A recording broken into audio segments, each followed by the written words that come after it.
Tonight, we're remembering some of the hit R&B songs from 1969. Records that filled living rooms, car radios, and late-night airwaves during a year when soul music was changing and growing deeper roots. These songs didn't just sit on the charts for a few weeks. They stayed with people through first loves, long drives, quiet evenings, and the slow passing of years. And if you listen closely, you may find that one of these songs still carries a memory you didn't expect to revisit tonight. And let's begin with number 10. Number 10, Oh What a Night, by the Dells. Oh, what a night. Yeah. Some songs arrive like a celebration already in progress. Back in 1969, soul music was stretching in new directions.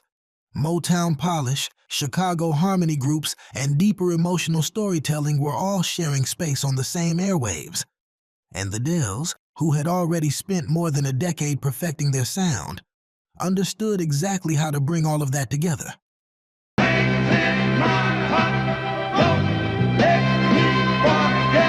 Oh What a Night wasn't built on flashy production or complicated arrangements. Instead, it leaned on something the Dells had always done better than most. Voices blending together like they had been singing side by side their entire lives. The performance carried a kind of joyful ease. Johnny Carter's soaring falsetto floated above Marvin Jr.'s deep, grounding lead, creating that unmistakable contrast that fans instantly recognized. You could hear the years of stage shows and road miles in the way they moved through the song together.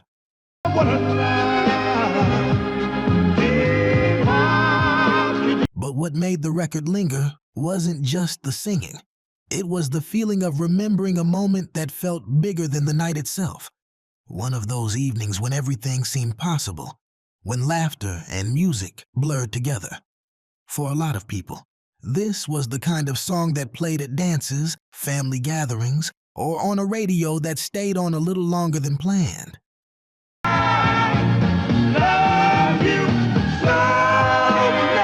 And decades later, it still carries that same warmth.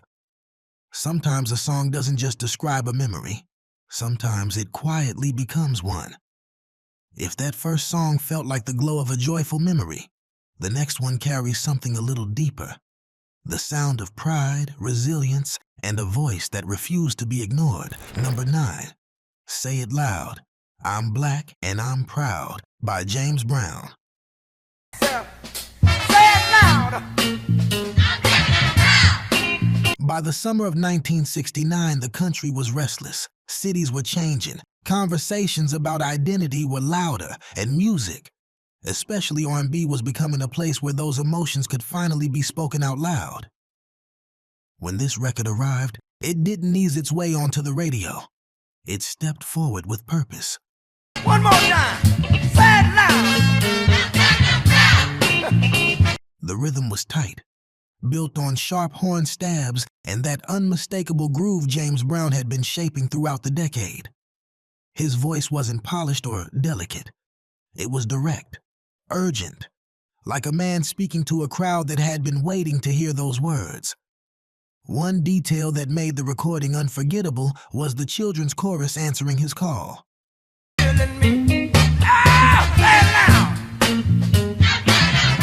Their voices weren't perfectly rehearsed, and that was exactly the point. It sounded real, like a generation echoing back something they were just beginning to believe about themselves. For many listeners in 1969, this song wasn't simply another record on the charts. It was something that played during marches, in barbershops, in living rooms where families were talking about the future. Even for people who heard it through the small speaker of a kitchen radio, you could feel the weight of it. This was soul music, carrying a message that was bigger than entertainment. Like I got to say right here. Now we're people. We like the birds and the... And for a lot of people, the feeling behind that record never faded. Because sometimes a song doesn't just reflect the times.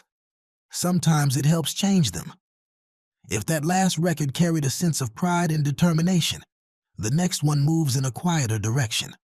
The sound of two voices meeting somewhere between hope and uncertainty. Number 8, Is It Something You've Got by Tyrone Davis. When I first said I was leaving, girl, I didn't. Late in the 1960s, Chicago had become one of the most soulful cities in American music.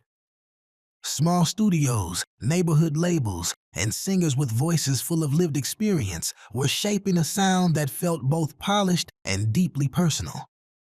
Thank y'all, I thought I was a big thing, but apparently Tyrone Davis stepped into that space with a voice that never rushed. Is It Something You've Got unfolds slowly, almost like a conversation that begins with a simple question.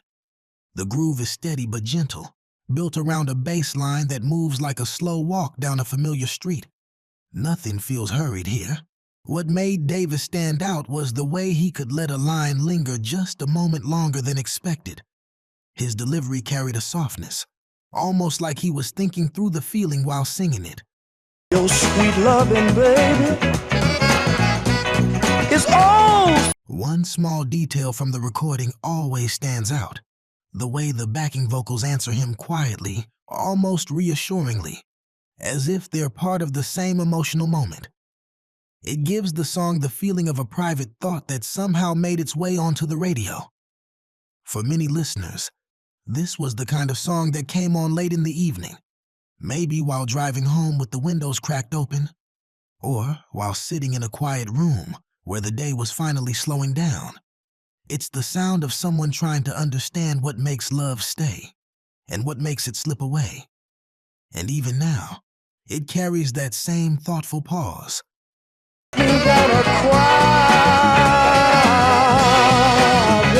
Sometimes the most powerful songs are the ones that ask a question and leave the answer up to us.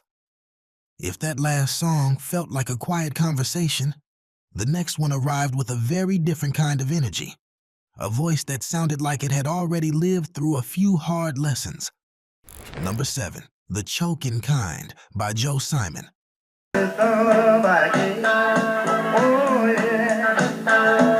By 1969, soul music had become a place where real emotions, sometimes uncomfortable ones, could live openly inside a 3-minute record. And Joe Simon had a way of delivering those emotions with a calm honesty that made listeners stop and pay attention. The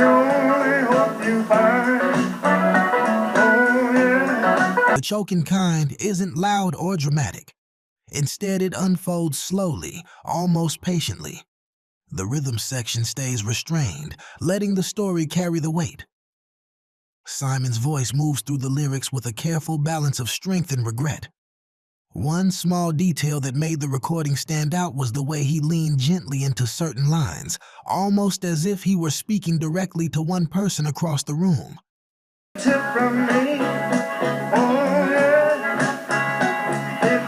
There's no anger in the delivery, just the quiet understanding that sometimes love is lost not because of one big mistake, but because of many small ones. That feeling struck a chord with a lot of listeners back then. Relationships in real life rarely came with simple answers, and this song didn't pretend otherwise. It became one of those records people heard differently depending on where they were in life. For some, it sounded like a warning. For others, it felt more like a reflection. And that's the thing about a song like this. As the years go by, its meaning can quietly change right along with you. Sometimes after a song like that, people sit with the memory for a moment.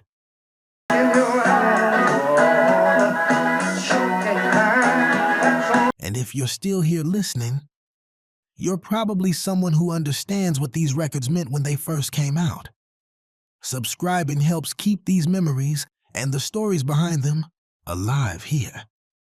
If that last song carried the weight of reflection, the next one brings us into a very different emotional space. Something gentler, almost dreamlike, like a moment you wish could stay just a little longer. Number 6, Didn't I Blow Your Mind This Time by the Delphonics.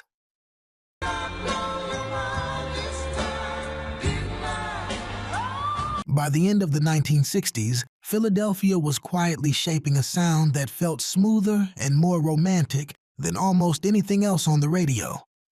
Soft orchestration, delicate falsettos, and arrangements that seemed to float instead of march forward. The Delphonics were right at the center of that new feeling.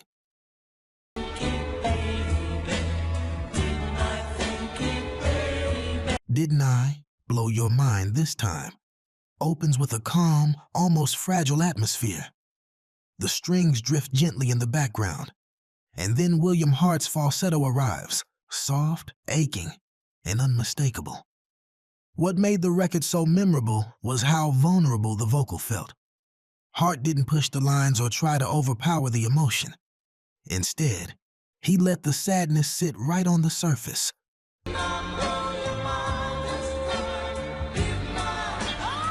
Like someone quietly accepting that a relationship had slipped away.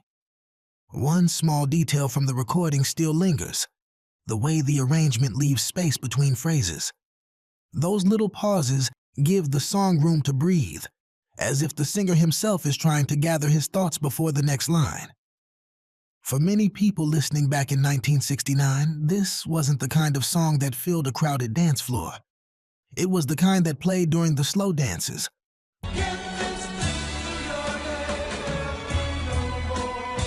or during those late-night moments when you sat alone with the radio and let the music speak for you. Because sometimes heartbreak doesn't arrive with loud drama.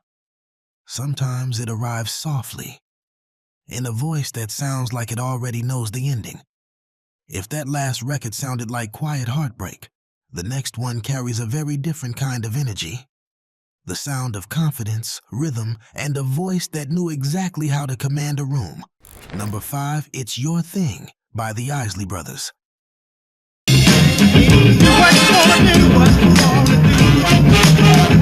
In 1969, something interesting was happening inside soul music. Artists were beginning to step away from the strict systems of the big labels and take more control over their sound, their recordings, and their identity. The Isley Brothers were right at the center of that shift.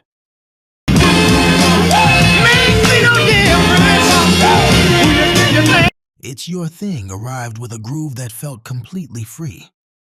The bass line rolled forward with confidence.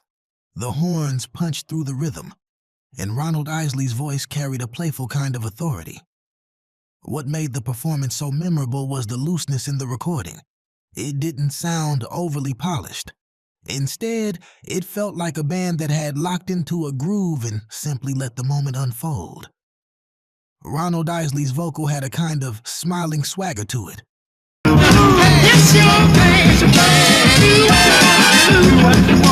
You could hear the confidence in every phrase, especially when he leaned into the song's central message, that people had the right to live their lives and make their own choices. That message resonated far beyond the dance floor. For many listeners in 1969, the song felt like a small declaration of independence, something joyful but also quietly powerful. And of course, it was impossible to sit still while it played.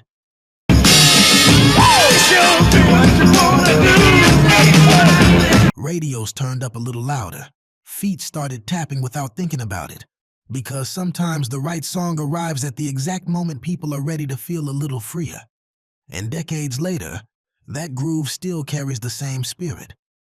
If that last song felt like a burst of freedom on the dance floor, the next one slows things down again. The sound of devotion spoken with quiet certainty. Number 4, Baby, I Love You by Andy Kim. Have I ever told? By the late 1960s, the line between pop and R&B had begun to blur in interesting ways. Artists were borrowing from both worlds, rich orchestration from pop records and the emotional directness that soul music had perfected. Baby, I love you. Baby. Baby, I Love You sits right in that space. The record opens with a bright, almost cinematic arrangement. Strings rise gently behind the rhythm, creating a sense that something heartfelt is about to unfold. And when Andy Kim's voice enters, there's an immediate sincerity to it. No hesitation, no complicated storytelling. Just the simple declaration that love sometimes asks for. One detail that made the recording stand out was the steady, uplifting pulse underneath the melody.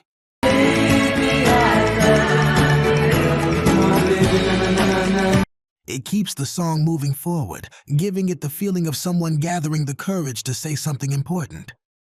For many listeners back then, this was the kind of record that played during long drives or quiet afternoons when the radio seemed to understand exactly what you were feeling.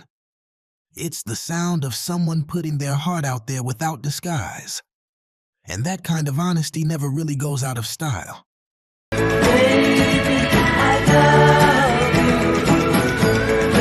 Because when you look back on the years that have passed, you often remember the moments when someone simply said the words you needed to hear. Sometimes love doesn't need poetry. Sometimes it just needs the courage to say it out loud. If that last record spoke about love with simple certainty, the next one brings a different kind of honesty. The sound of someone quietly admitting that love isn't always easy.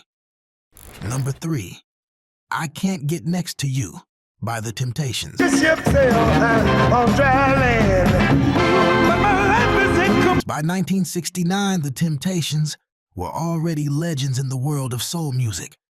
But this was the period when their sound began shifting into something bolder, mixing classic harmony with the psychedelic textures that producer Norman Whitfield was experimenting with at the time. Chicka-boom, chicka-boom, chicka-boom, I can turn back the hands of time. I Can't Get Next to You begins with confidence. The rhythm is sharp, the horns cut through the air, and the group's harmonies move with the precision that had made them famous. But beneath that confident groove sits a surprisingly vulnerable idea. Each verse lists all the incredible things a man claims he can do: control the weather, build mountains, command the world around him. Yet, the chorus reveals the real truth. None of that power means anything if he can't reach the one person he truly wants.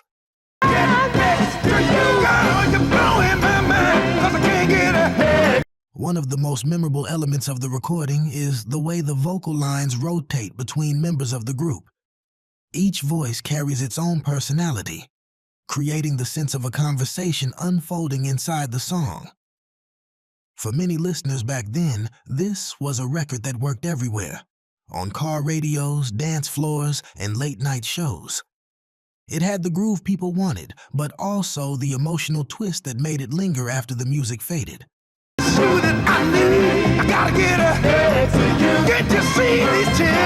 Because sometimes the strongest people we know still carry one quiet vulnerability.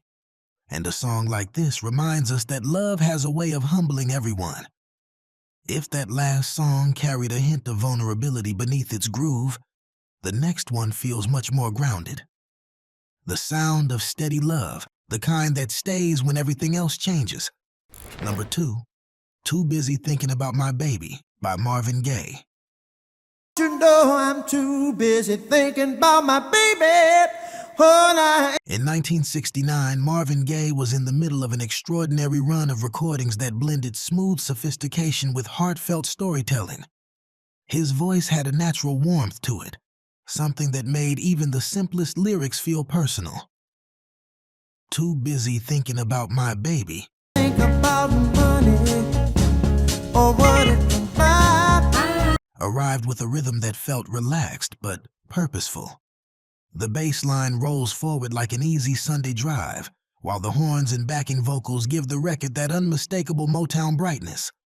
But what made the song memorable was Marvin's voice. He didn't rush the words. He let them settle. There was a smile in the way he delivered certain lines, as if he already knew the feeling would connect with anyone listening. Ain't got time to discuss the weather. How long? One small detail that gives the recording its charm is the playful call and response between Marvin and the background singers. Their voices bounce gently off one another, giving the whole performance a sense of lighthearted joy.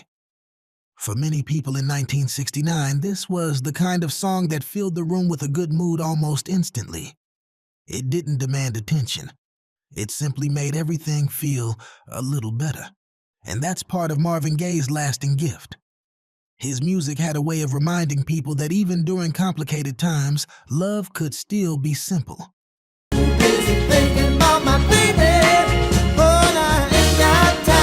Sometimes the happiest moments in life aren't meant the loudest ones. Sometimes they're just the quiet feeling of knowing who matters most. Sometimes the final song on a list isn't the loudest, or even the most played.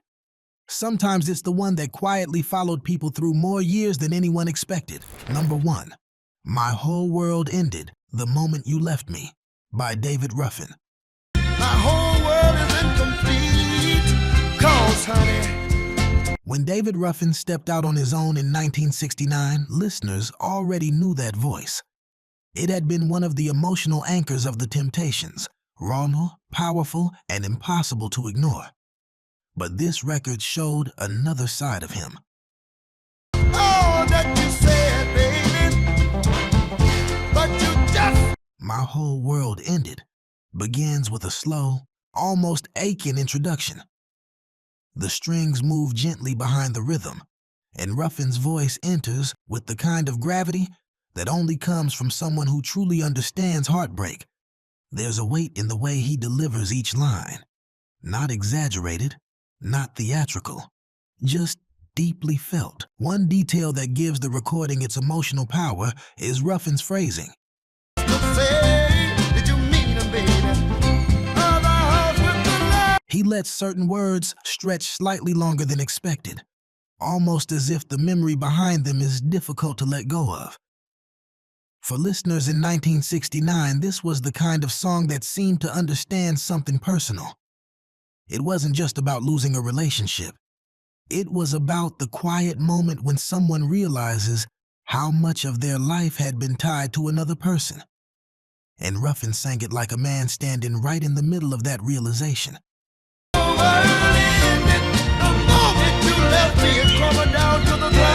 That's why the record never really faded. Because everyone, at some point, understands that feeling.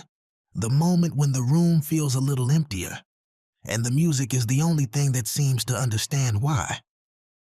Looking back at these songs from 1969, what stands out isn't just the music itself, it's the lives that surrounded it.